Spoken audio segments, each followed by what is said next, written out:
नमस्ते, तपाईहरुलाई स्वागत छ तपाईहरुको युट्युब च्यानल मा। म चाहिँ डेली नेप्से अपडेट लिएर उपस्थित भइसकेको छु। आजको चाहिँ मार्केटमा चाहिँ तपाईले बुलिश सेन्टिमेन्ट सहितको वृद्धि देख्न सक्नुहुन्छ। तथापि यो चाहिँ टेम्पररी हो कि पर्मानेन्ट हो भन्ने कुरा चाहिँ अहिले निश्चित छैन। आगामी दिनहरुलाई हेरेर मात्रै थाहा पाउन सकिन्छ। सो आजको मार्केट अपडेटतिर जाम।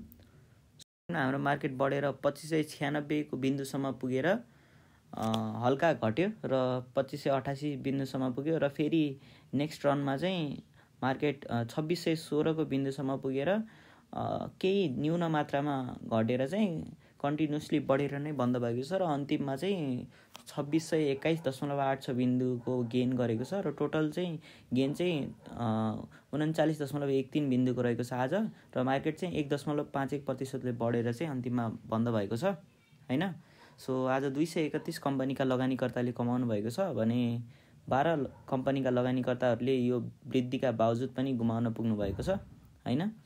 र आजको टप गेनर र टप लुजरको सूची हेर्नु पर्दाखेरि टप गेनरमा चाहिँ MHNL, SGHC, MEHL, RHGCL र हाथवे रहेका छन्।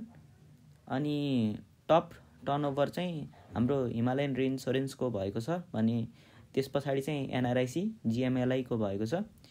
GMLI चाहिँ हाम्रो भर्खरै IPO बाट लिस्टिङ भएर कारोबारमा आएको कम्पनी हो र यसको मूल्य चाहिँ निरन्तर रूपमा वृद्धि उन्मुख छ र यसले चाहिँ 2285 सम्मको मूल्य प्राप्त गर्न सकेको छ LTV मा र यसको लगानीकर्ताहरूलाई चाहिँ बधाई दिन चाहन्छौँ हामी हैन। अनि साथै टप भोल्युममा चाहिँ SAGF, HRL रहेका छन् र NRIC ले पनि पुछारमा टप भोल्युमको सूचीमा आफ्नो नाम सफल रूपमा स्थापना गरेको छ र HRL, GMLI, NRIC, GHL र सिन्धुको चाहिँ टप ट्रान्ज्याक्सन भएको छ। सिन्धु चाहिँ अब लो क्याप डेभलपमेन्ट भनेर हालै चर्चामा आएको कम्पनी हैन। सामाजिक सञ्जाल तताइरहेको छ, हजुरलाई थाहा नै छ। यो चाहिँ हाम्रो नेप्सेको डेली अपडेट भयो।